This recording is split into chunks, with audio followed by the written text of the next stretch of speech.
If you're wondering if Samsung Galaxy A56 5G is waterproof, I've read through the official specifications of this device and found out that it does have a waterproof resistance of IP67.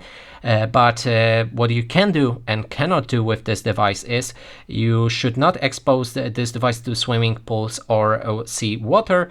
You should also do not expose the device to water moving with a force. Sudden rise in the water pressure may exceed the guaranteed level of water resistance. If the device is exposed to water, wipe it with a soft and clean cloth and then dry it thoroughly.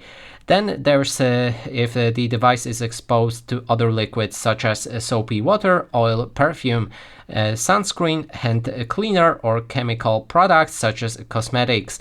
Clean the device with fresh water that does not flow.